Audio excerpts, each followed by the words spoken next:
राजीमतिं व्यप्रविहाय मोक्षे स्थितिं चकारा पुनरागमाय सर्वेषु जीवेषु दया दधानस्तं नेमिनाथं प्रणमामि भक्त्या तं नेमिनाथं प्रणमामि भक्त्या तं नेमिनाथं प्रणमामि भक्त्या। गुरु अर्हत गुरु सिद्ध गुरुराचार्य पाठ कहा गुरु साक्षात् परम साधु तस्मै श्री गुरवे नमः। तस्मै श्री गुरवे नमः। तस्मै श्री विराग गुरवे नमः। ये बोलिए अनंतानंत सिद्ध परमेश्वरी भगवान की जय। ये बोलिए 2400 तीर्थंकर भगवान की जय। ये बोलिए देवादिदेव श्री आदिनाथ भगवान की जय। देवादिदेव श्री वास्तुपूज्य भगवान की जय। देवादिदेव श्री शांतिनाथ भगवान की जय। चिंतामणि पाशनाथ भगवान की जय। वर्तमान शासन नायक महावीर भगवान की जय। परम पूज्य वात्सल्य दिवाकर आचार्य श्री विमल सागर जी मामुनिराज की जय। परम पूज्य तपस्वी सम्राट आचार्य श्री सन्मति सागर जी मामुनिराज की जय। परम पूज्य मम दीक्षा प्रदाता गणाचार्य गुरु 108 विराग सागर जी मामुनिराज की जय। यबली पट्टाचार्य श्री विशुद्ध सागर जी मामुनिराज की जय।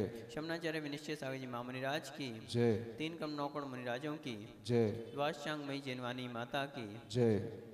जो बोले परम पूज्य श्रमण मुनि विकौशल सागर जी महामुनिराज की उत्तम तप धर्म की। Dear all, today is the 7th day of Daslakshan Parv, that is Uttam Tap Dharma, that is supreme penance. What is supreme penance? Uttam Tap kya hai?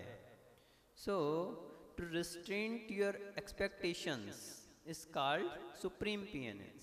इच्छा निरोधा तपा, अपनी इच्छाओं पर कंट्रोल करना, इच्छाओं को रोकना, ये क्या है? उत्तम तप है। So it is of 2 types, one is external and second is internal. 2 प्रकार का तप होता है, एक बाह्य और एक अभ्यंतर। So fasting, taking light foods etc.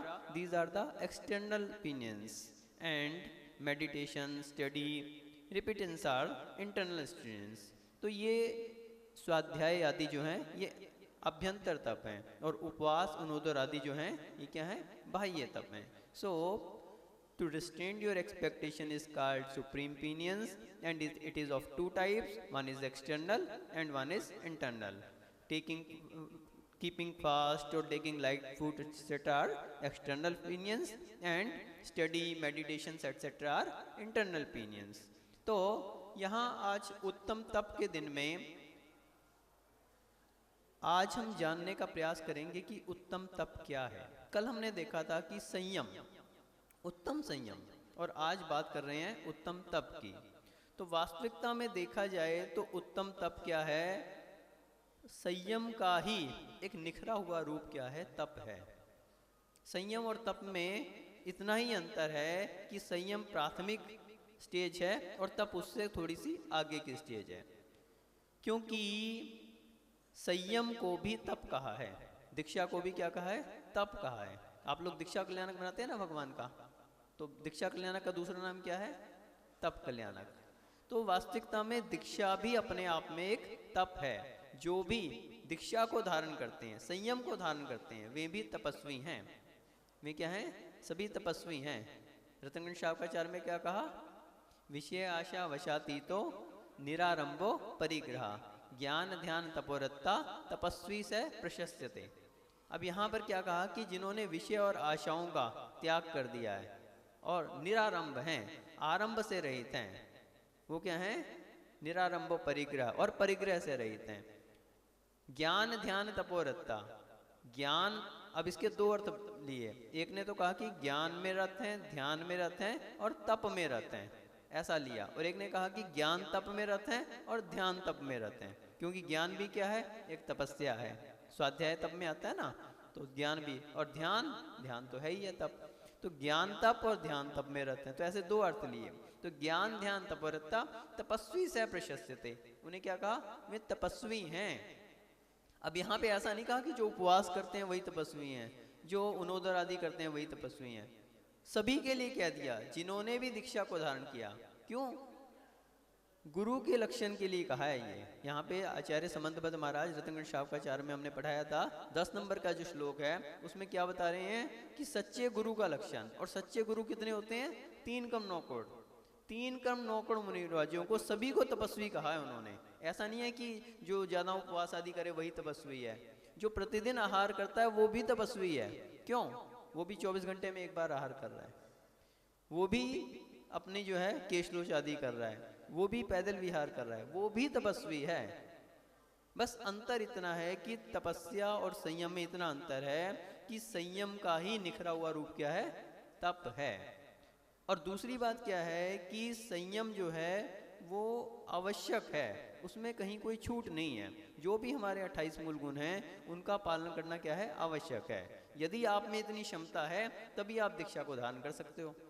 24 घंटे में आपको एक ही बार आहार करना है। अब उसमें कोई छूट नहीं है कि अगर आपकी शक्ति नहीं है तो चलो आप शाम को एक बार पानी ले लो, वैसी छूट नहीं है। अब उसमें अगर आपने दीक्षा को धारण किया है तो इतनी तपस्या तो आपको करनी ही करनी है। 24 घंटे में एक ही बार आहार करना है, 4 महीने में तो अधिक से अधिक आपको केशलोच करना ही करना है। तो ये क्या है? ये आवश्यक हैं आपके, जो आपके कृतिक्रम हैं उनका आपको पालन करना ही करना है। लेकिन तपस्या में क्या है? इसके लिए क्या कहा? शक्ति ततस्तप, वो शक्ति के अनुसार है। संयम में शक्ति तटस्थ नहीं कहा। संयम तो आवश्यक है, उतना तप तो आवश्यक है। यदि आपकी उतनी क्षमता है तभी आप दीक्षा को धारण कर लो, और यदि आप में दीक्षा को धारण किया है तो उतना तो आपको करना ही करना पड़ेगा। लेकिन तपस्या जो है वो शक्ति के अनुसार है। आपकी शक्ति है, आप 1 उपवास करो, 2 उपवास करो, 3 उपवास करो, शक्ति के अनुसार। शक्ति से बढ़कर भी नहीं करना चाहिए और शक्ति को छुपाना भी नहीं चाहिए। बहुत लोग आज 10 लक्षण पर्व में उपवास आदि कर रहे हैं तो बहुत अच्छी बात है। तो हम यही कहते हैं कि तपस्या करो लेकिन शक्ति के अनुसार करो। आपकी शक्ति है बिल्कुल करना चाहिए। 1 उपवास, 2 उपवास, 5 उपवास लोगों ने किए हैं और अभी भी कर रहे हैं। क्या? अभी भी कर रहे हैं। देखो कितनी अच्छी बात है। तो जिनकी शक्ति है उन्हें शक्ति को छुपाना भी नहीं चाहिए, लेकिन शक्ति से बढ़कर भी नहीं करना चाहिए। पता लगा कि किसी के लिए समस्या खड़ी हो गई, कहीं डॉक्टर के पास जाना पड़ गया, दवाई आदि लेनी पड़ी, तो वो चीज़ नहीं होनी चाहिए। आपकी शक्ति नहीं है, आप मत करो उपवास। आप एकाशन कर लो, आप नीरस भोजन कर लो, उतना कर लो। अगर उपवास की शक्ति नहीं है, आप पानी लेके कर सकते हो तो पानी लेके कर लो। और भी अगर आपके लिए इतना लग जाए, दूध आदि लेना है वो ले लो, लेकिन उसको उपवास मत कहो, उसको उपवास नहीं कहो। उपवास यदि किया है तो उपवास करो, और यदि उपवास नहीं है तो ये कहो कि हमारी एकाशन है, हमारा जो कुछ भी है। तो यहाँ पे क्या है? शक्ति के अनुसार। और संयम में क्या है? संयम में शक्ति की अपेक्षा नहीं है, वहाँ तो जो नियम है पालन करने ही करने। तो वास्तविकता में तप धर्म जो है वो संयम के बाद आता है। पहले संयम को धारण किया जाता है और फिर तप को धारण किया जाता है। तो आप लोग भी तपस्या करते हैं, लेकिन मुख्य रूप से प्रधानता किसकी कही? यहाँ पे मुनियों की कही गई। तपस्वी किसको कहा? मुनियों के लिए कहा, क्योंकि उनकी जो तपस्या है वो संयम पूर्वक तपस्या है। संयम को पहले उन्होंने धारण किया है, उसके बाद तपस्या को कर रहे हैं। दूसरा, आचार्य उमा स्वामी जी महाराज तत्वार्थ सूत्र में कहते हैं इच्छा निरोधा तपा। सबसे मुख्य बात क्या कही? इच्छा निरोधा तपा। इच्छाओं का निरोध करना ये तप है। मुख्य रूप से हम देखते हैं कि तपस्या क्यों की जाती है? इच्छाओं का निरोध करने के लिए। ये जो 10 धर्म चल रही हैं, किसके धर्म है? निज आत्मा के धर्म है, आत्मा के धर्म है। तो यहाँ पे अपनी आत्मा को प्राप्त करने का, अपनी आत्मा के गुणों को प्रकट करने का भाव है। और वो कैसे प्रकट होगा? जब पर द्रव्यों से हमारा क्या होगा? संबंध टूटेगा, तभी निज आत्मा से संबंध बन सकता है। तो पर द्रव्यों को संबंध तोड़ने के लिए जो बाह्य द्रव्य हैं, जितने भी पंचेंद्रिय के विषय हैं, उन सभी की इच्छाओं का निरोध करना, ये वास्तविक तप है। पंचेंद्रिय के विषयों का निरोध करना, इच्छाओं का निरोध करना। क्योंकि यदि इच्छाओं का निरोध नहीं किया तो आपका तप जो है वो सम्यक तप नहीं हो सकता। और सम्यक तप ही निर्जरा में कारणभूत है। तपसा निर्जरा च। तो तप से क्या होता है? निर्जरा, और च का अर्थ क्या है? संवर। तो तप से संवर भी होता है और निर्जरा भी होती है। अशुभ कर्मों का क्या होता है? संवर होता है। अशुभ कर्म आने से रुकते हैं, और निर्जरा होती है। पूर्व जितने भी उपार्जित कर्म हैं उनकी क्या होती है? तपस्या से निर्जरा होती है। निर्जरा भी दो तरह की होती है। एक तो सामान्य निर्जरा जो सभी जन करते हैं, कर्म अपने उदय में आए और फल दे के निकल गए, लेकिन वो किसी काम की नहीं है, क्योंकि जितने आपके कर्म निर्जीन होते हैं उससे अधिक आप नए बंद कर लेते हैं। तो वो तो संसार यूं का त्यों चलता रहता है। लेकिन तपस्या के द्वारा, जैसे एक पाल में आम को पकाया जाता है ना समय से पहले, तो वो है यहाँ पे क्या है? तपस्या के द्वारा उन कर्मों को क्या किया जाता है? निर्जीन किया जाता है, और वो निर्जरा मोक्ष मार्ग में कार्यकारी है। तो तपस्या निर्जरा च, तत्वार्थ सूत्र 9वें अध्याय में आचार्य ने कहा। तो इसलिए तपस्या क्यों करनी चाहिए? निर्जरा के लिए। कर्म क्ष्यार्थम तप्यते इति तपः। तप की तीसरी बात क्या कही? कर्म क्ष्यार्थम तप्यते। कर्म के क्षय के लिए जो तपाया जाता है उसे तप कहा है। तो तप धर्म की क्या परिभाषा बताइए? कर्म क्षयार्थम। सबसे मेन बात क्या है कि कर्मों के क्षय के लिए, कर्मों के क्षय के लिए होना चाहिए। लक्ष्य क्या होना चाहिए? कर्मों का क्षय हो, हमारी आत्मा जो है वो कर्मों से रहित हो जाए। जैसे आप एक पतीले में दूध को रखो और नीचे अग्नि जलाओ तो क्या होगा? वो दूध तपेगा। दूध तो तपेगा, लेकिन उसके साथ साथ किसे तपना पड़ेगा? पतीले को तपना पड़ेगा। पतीले को तपना पड़ेगा। लेकिन वो दूध को जब वो पतीला तपेगा तभी वो दूध तपेगा। पतीला तपे बगैर दूध नहीं तप सकता। ठीक है ना? आजकल आप बोलते हो कि कुछ नए तरह के उपकरण आ गए, उसमें बर्तन तो ठंडा रहता है। नई तरह के उपकरण आ गए, आप तो वो दे दोगे कि बिना ही पतीला तपाए दूध तप जाता है। नहीं, उसका जो बेस होता है ना वो तपता है। भले ऊपर से वो ठंडा रहे, लेकिन उसका जो बेस रहता है ना नीचे का, वो तपता है। आप कितने भी नए से नए इंस्ट्रूमेंट ले लो, उसमें आप भले बाहर से हाथ लगा के देख लो ठंडा रहेगा, लेकिन उसका एक ना कोई पॉइंट ऐसा रहता है जो गर्म होता है, वहां से ही हीट जो है वो सामग्री के अंदर जाती है ना? तो नीचे का उसका बेस जो है ना कॉपर बेस होता है, तो वो तपता है। उसको हाथ लगा के देखो जरा, फिर पता लगेगा। तो मालूम पड़ गया था हाथ लगा के। तो ऊपर से ठंडा भले रहे वो, लेकिन नीचे का जो बेस है वहीं से उसकी हीट जाती है, तो वो तपता है। तभी दूध तप सकता है, अन्यथा नहीं तप सकता। तो हीट के लिए क्या चाहिए? कोई ना कोई ऐसा इंस्ट्रूमेंट चाहिए, उसमें कोई माध्यम चाहिए जहाँ से वो हीट पहुँच सके। और जब वो हीट दूध में जाती है तो दूध में क्या होती है? हलन चलन होती है, और फिर वो ऊपर की ओर जब गर्म होता है तो क्या होता है? उबाल आता है, उसमें उबाल आता है, और उबाल आके वो ऊर्ध्वगामी होता है। इसी प्रकार से निज आत्मा को यदि तपाना है तो कैसे तपाया जा सकता है? तपस्या के माध्यम से तपाया जाता है। अब तपस्या में माध्यम जो बन रहा है वो क्या बन रहा है? शरीर बन रहा है।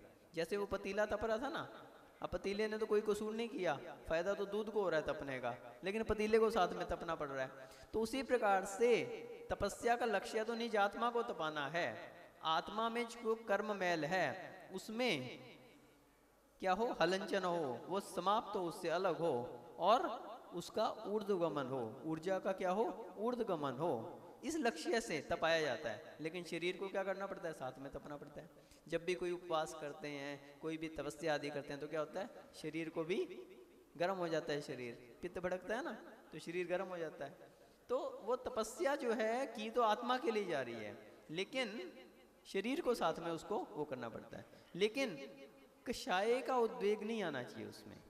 सबसे बड़ी विशेषता क्या है कि आपने उपवास तो रख लिया, लेकिन कषायों पे उपवास का क्या अर्थ है?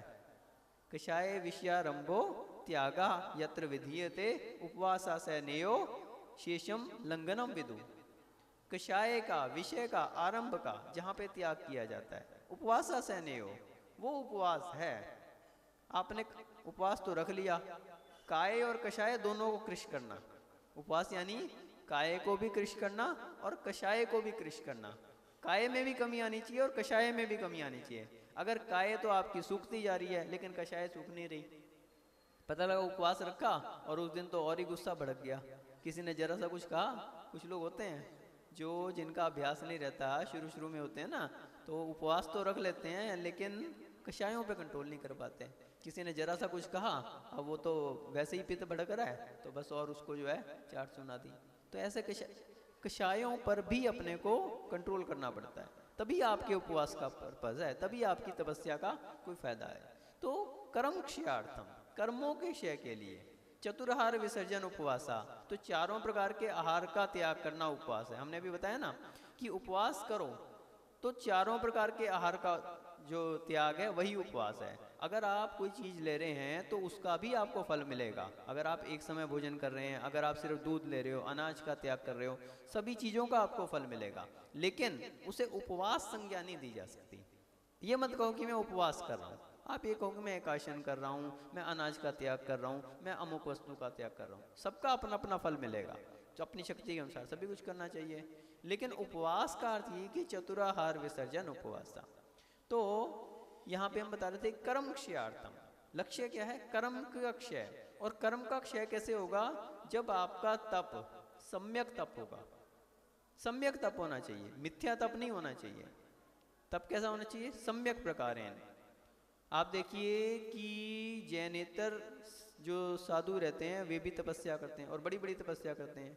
कहीं पंचाग्नि तप करते हैं, अग्नि जला के और बीच में बैठ के तपस्या करते हैं। कुछ लोग नाक कान आदि छेदते हैं, ऐसी कहीं एक पांव पे खड़े होकर तपस्या करते हैं, कहीं जीभ आदि भी छेद लेते हैं, कोई जो है बड़ा पत्थर उठा के हाथ में लेके और तपस्या करते हैं। लेकिन ये सब क्या है? ये मिथ्या तप है। हमारे यहाँ सम्यक तप की बात कही, और सम्यक तप के लिए कर्म क्षयार्थम, जिसका पर्पस क्या है? कर्मों का क्षय करना। तो सम्यक दर्शन, सम्यक ज्ञान, सम्यक चारित्र, इनको धारण करके और फिर जो तपस्या की जाती है वो सम्यक तपस्या कहलाती है। सम्यक प्रकार से जो की जाती है। तो जो जैनेतर लोग करते हैं अथवा जो अज्ञानी जीव करते हैं, उनका पर्पस क्या होता है? कर्म क्षयार्थम नहीं रहता।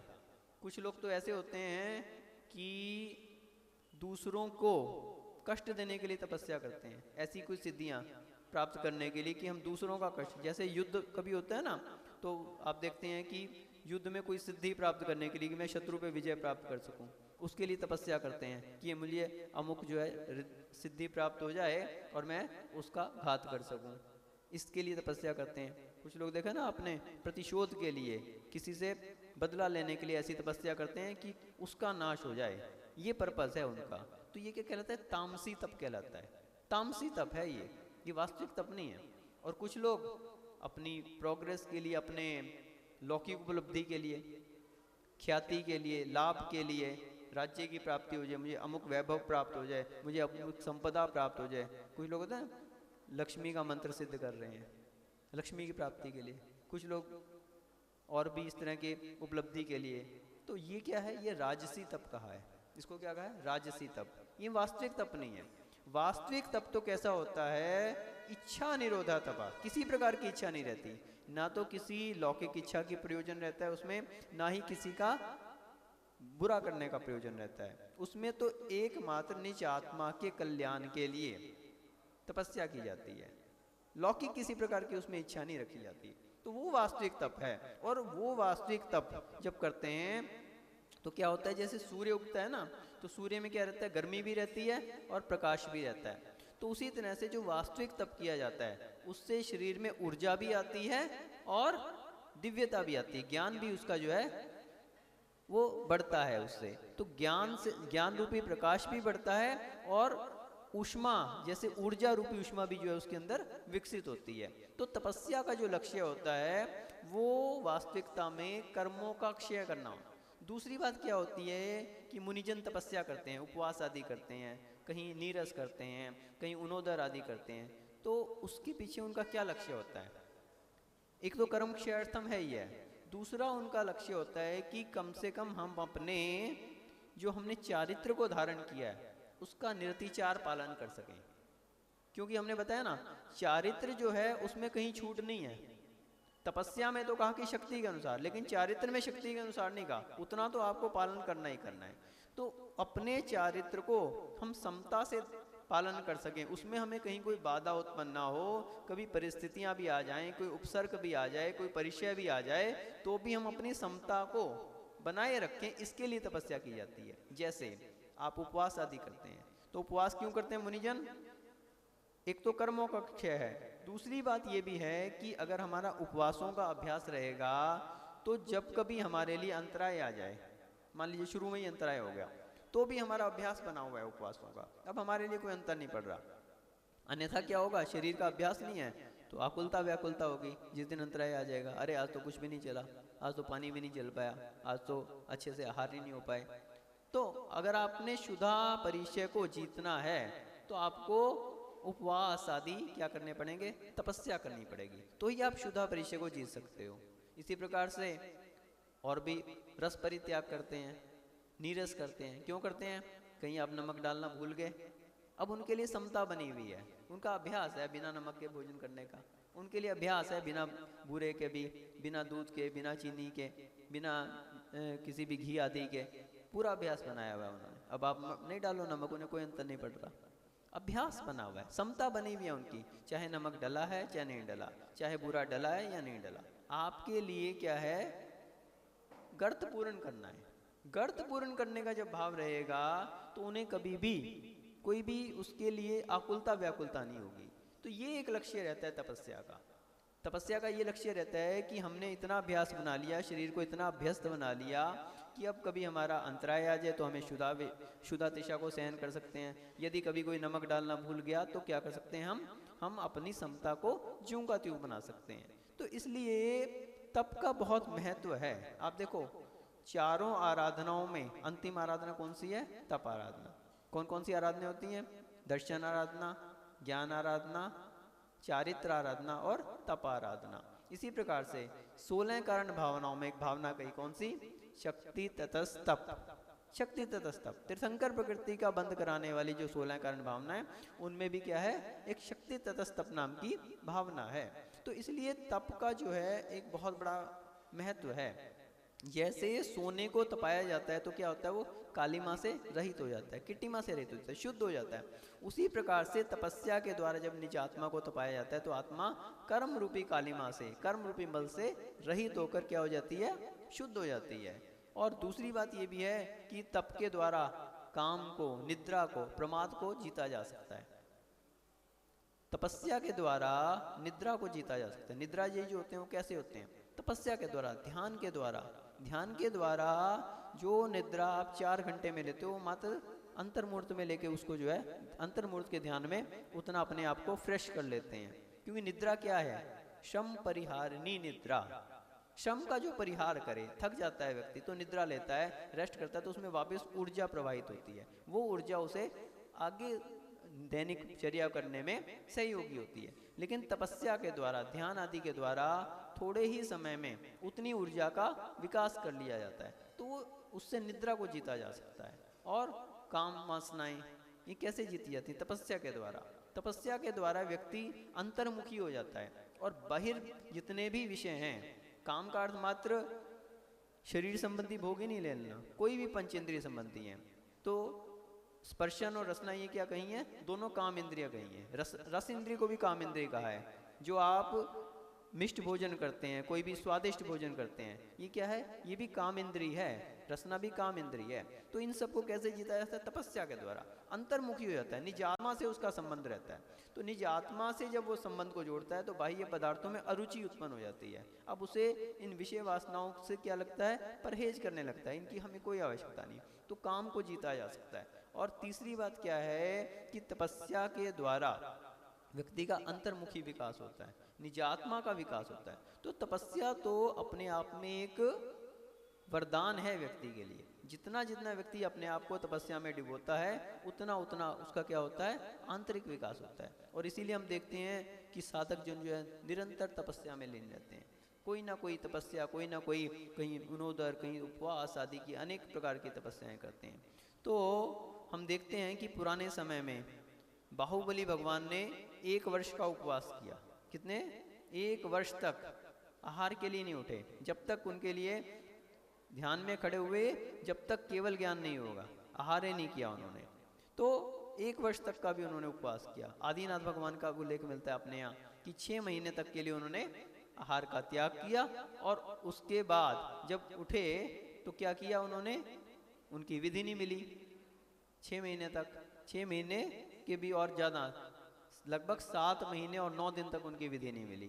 तो लगभग 13 महीने 9 दिन तक वे निराहार रहे। इतना बड़ा उनका, अब वो है कि उनका वज्र ऋषभ नाराज सहनन था तो वो सहन कर सकते थे, लेकिन आज के समय में उतना सहनन तो नहीं है, फिर भी लोग बहुत बड़ी बड़ी तपस्याएं करते हैं। आप देखो आचार्य आदि सागर जी महाराज अंकलिकर हुए, 7 दिन में एक बार आहार करते थे, फिक्स था उनका, 7 दिन में एक बार आहार करते थे। सोमवार का दिन उनका फिक्स था, सोमवार को ही आहार करते थे वे, और उसमें भी आहार में मात्र एक वस्तु लेते थे, एक वस्तु से अधिक नहीं लेते थे, जो एक वस्तु ली बस वही लेंगे पूरी आहार में। चित्राबाई का उदाहरण मिलता है कि चित्राबाई के चौंके में उनका पड़गहान हो गया, चित्राबाई मात्र 8-9 वर्ष की थी तो उन्होंने पड़गहान कर लिया, और अब उन्होंने आचार्य श्री ने सब चीज़ें हटा दी, मात्र कुछ छुआरे छोड़ दिए। अब सब लोग चिंता में, अभी 4-5-6 छुआरों से कैसे उनका आहार होगा, लेकिन आहार दृढ़, कहा है कि आहार दृढ़ है, निद्रा दृढ़ है और आसन दृढ़ है, ये 3 चीज़ों में जो दृढ़ है वो तपस्या कर सकता है, वो आहार दृढ़ थे। चित्राबाई भी समझदार थी, वो अंदर गई और उसने 5 किलो का एक डिब्बा निकाल लिया जिसमें क्या था, छुआरे ही छुआरे रखे थे। तुरंत उनको वो इतने पूजन वगैरह हुई उनकी, उनका शोधन करके और गर्म पानी में डाल दिया और घी के साथ लगातार चलाती रही। 5 किलो छुआरे आहार में लिए और आ गए, 7 दिन में एक बार आहार, लेकिन आहार दृढ़। तो ऐसे हम देखते हैं कि 7 दिन में एक बार आहार। जब हम तपस्वी सम्राट सरस्वती सागर जी महाराज की तपस्याएं देखते हैं, लगभग बतलाते हैं 48 वर्ष तक उनका अनाज का त्याग रहा, 48 वर्ष तक। और उसके अलावा उनका बहुत सारी तपस्याएं चलती थी, 16 कारण के उपवास करते थे, कहीं 10 लक्षण के उपवास करते थे, कहीं अष्टानिका के उपवास करते थे, और लगातार ऐसे उपवास उनके चलते थे। एक आहार एक उपवास तो उनका सामान्य रूप से चलता ही चलता था हर समय। और इसके अलावा कभी 2 आहार उपवास हो गए, कभी मासोपवास कर लेते थे, कभी अनाज का तो त्याग था ही, कभी मात्र एक बार तो बताते हैं कि 4 महीने के लिए उन्होंने पानी का ही त्याग कर दिया, पानी नहीं लेते थे आहार में। तो अनेक प्रकार की उनके, और अंत में 9 साल तक तो उनका मात्र 2 चीज़ें लेते थे, मट्ठा और पानी, इसके अलावा कोई चीज़ नहीं। 9 साल तक उनका ऐसा चला, और उसमें भी एक आहार एक उपवास चलता था। अष्टानिका के 8 उपवास, 10 लक्षण के 10 उपवास आदि उसमें भी चलते थे, और उसके बाद भी पारना होती थी मट्ठा और पानी, ऐसा उनका तपस्या रहती थी। मतलब बड़े बड़े लोग भी उनको देख के कांप उठते थे कि कैसी ये तपस्याएं करते हैं। और भी हमारे देखते हैं जब पुराने साधुओं में, आज के समय में भी हम देखते हैं बहुत सारे महाराज लोग हैं, अच्छी बड़ी बड़ी तपस्याएं करते हैं, कोई 2 उपवास, कोई 5 उपवास, कोई 10 उपवास, 20 उपवास, 32 उपवास, 64 उपवास, बड़े बड़े उपवासों की साधनाएं कर रहे हैं। तो कोई सिंह निष्क्रीडित आदि व्रत कर रहे हैं। तो ये जो तपस्याएं हैं, और जैसा जैसा आप अपने शरीर को तपाते जाते हो वैसी वैसी शरीर की क्षमता बढ़ती जाती है। पहले आप देखो कि अगर आपको एक टाइम का भी आहार त्याग करना है तो क्या होगा, आपको सोचना पड़ता है, लेकिन जैसे जैसे आप त्याग करते जाते हैं उतनी आपकी कैपेसिटी बढ़ती जाती है। फिर व्यक्ति उपवास आदि करने लगता है, और उपवास आदि में भी क्रम बढ़ाता रहता है। तो शक्ति तपस त्याग जो कहा, वो शक्ति भी उसके अनुसार बढ़ती जाती है। जैसे जैसे कहते हैं ना, जितना जितना उपसर्ग सहा उतनी उतनी समता आई।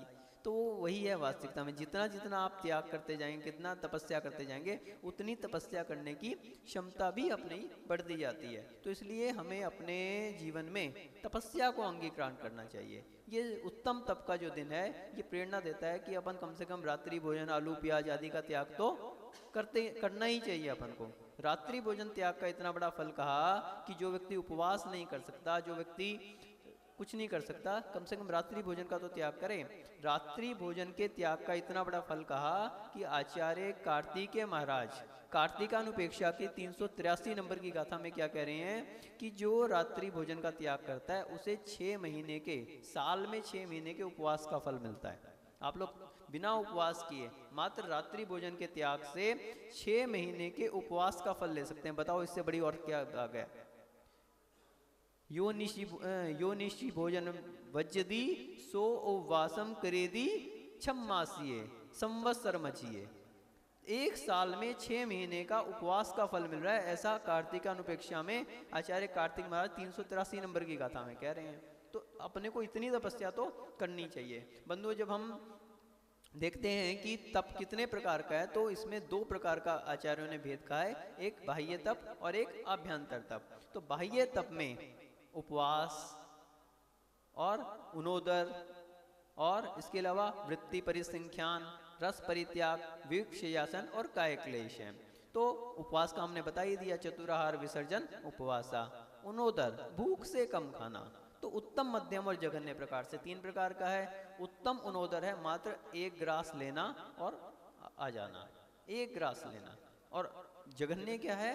अपनी भूख से 1 ग्रास कम खाना, ये क्या है? जघन्य उनोदर है। और इसके बीच के जितने भी विभाग हैं, 2 ग्रास कम लेना, 3 ग्रास कम लेना, 4 ग्रास कम लेना, ये सब क्या है? मध्यम उनोदर है। तो उनोदर। और फिर क्या कहा? वृत्ति परिसंख्यान।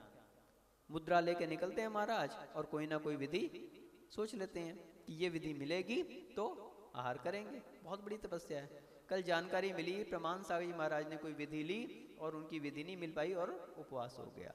तो वृत्ति परिसंख्यान, वृत्ति परिसंख्यान कि क्या मालूम सामने वाले को कितनी क्या विधि उसके मन में चल रही है, कोई लिस्ट नहीं बनाई जा सकती इसकी। तो ये अपने आप में एक तपस्या का तरीका। रस परित्याग, 6 रस होते हैं जिसमें मीठा, नमक, दूध, घी और मट्ठा नहीं, क्या नाम से, दही। तो ये सभी क्या है? 6 रसों में। तेल, तो इनका त्याग करना, किसी एक रस का, 2 रस का, 3 रस का या 6 के 6 रसों का त्याग करना, ये क्या है? रस परित्याग है। और फिर विविक्त शय्यासन। विविक्त शय्यासन जहां पर एकांत में रहना, जहां पर स्त्री पुरुषों आदि का आना जाना ना हो, वहां पर आसन शयन आदि लगाना विविक्त शय्यासन है। विषम लिंगी नहीं होने चाहिए। जहां पे महिलाओं का आना जाना होना हो वहां पे मुनिजन रहते हैं, और जहां पे पुरुषों का आना जाना ना वहां पे आदिकाएं आती। तो विविक्त शय्यासन। और फिर क्या कहा? काय क्लेश। काय क्लेश का अर्थ ये नहीं कि जैसे कोई अपने आप को कोड़े लगा रहा है, कोई पंचाग्नि तप कर रहा है। काय क्लेश का अर्थ है कि समता भाव धारण करना। कोई भी परिस्थितियां आती हैं, मुनिजन पैदल विहार करते हैं, थक जाते हैं, तो गर्मी सर्दी की बाधा होती है, ये सब सहना, समता भाव से सहना उसको, वो काय क्लेश है। सहज रूप से पैदल विहार कर रहे हैं, थकान भी हो रही है, सब कुछ हो रहा है, लेकिन सह रहे हैं उसको, समता भाव रख रहे हैं। कहीं धूप है, कहीं बारिश है, कहीं सर्दी है, उनको समता भाव से सह रहे हैं। निर्वस्त्र हैं, सर्दी भी है तो भी सह रहे हैं उसको। तो क्या है? ये काय क्लेश है। और फिर अंतरंग तप, ये 6 तो हो गए बाह्य तप। अंतरंग तप, अंतरंग तप में क्या है? अंतरंग तप में प्रायश्चित, अपने सभी जितने भी अब हमसे भूले हुई हैं उनका गर्हा करके और गुरु के सामने निवेदन करना और उसका प्रायश्चित आदि लेना। और अंतरंग तप इसलिए कहा कि वो भाव मन में पैदा हो प्रायश्चित का, अपनी गलती को स्वीकार करने का, इसलिए इसे अंतरंग तप का। विनय, अपने से बड़ों की विनय करना, छोटों को भी सम्मान देना, तो ये सभी क्या आया? विनय तप में आया। प्रायश्चित, विनय, वैयावृत्ति। वैयावृत्ति यानी साली पैर दबाना ही नहीं है। वैयावृत्ति के विषय में कहा व्यापत्ति विपनोद पदयो संवाहनम च गुणरागात वैयावृत्तम यावत अनुप्र अन्योपि संयमी नाम। जिस प्रकार से भी कोई संकट हुआ है, कुछ भी हुआ है, तो वो सभी दूर करना। उनकी चर्या में मुनियों की कोई भी प्रकार से कोई भी कष्ट है उसको दूर करना, वो सभी क्या है? वैयावृत्ति में। और पदयो संवाहन, उसमें चाहे पैर दबाना हो सकता है, चाहे उनके लिए हवा करना हो सकता है, किसी भी प्रकार से उनके संकट को दूर करना, ये सभी वैयावृत्ति है। और फिर वैयावृत्ति के बाद कौन सा आया? स्वाध्याय। स्वाध्याय तो चारों प्रकार के अनुयोगों का अध्ययन करना स्वाध्याय है। स्वाध्याय का इतना महत्व है कि ध्यान का कारण बताया इसके लिए स्वाध्याय। तो स्वाध्याय तप। और फिर लास्ट में ध्यान, परम ध्यान, निज आत्मा के स्वभाव में लीन होना, ये क्या है? ध्यान है। तो इस प्रकार से 6 अंतरंग तप और 6 बाह्य तपों का यहाँ पे स्वरूप कहा। और निज आत्मा की परिणति में लीन रहना, ये वास्तविक तप है। तप का उद्देश्य क्या है? निज आत्मा की प्राप्ति हो, निज आत्मा के गुण प्रकट हों। इस दृष्टिकोण से तपस्या की जा सकती है। बंधुओं, समय आपका हो रहा है। तपस्या के विषय में तो हम जितना बताएंगे उतना ही कम रहेगा। तो इसलिए हमें अपने जीवन में तप, उत्तम तप को धारण करना चाहिए और उत्तम तप को धारण करके अपने जीवन में अपना कल्याण करना चाहिए। इसी भावना से जय बोलिए परम पूज्य घनाचार्य श्री 108 विराग सागर जी महामुनि राज की जय।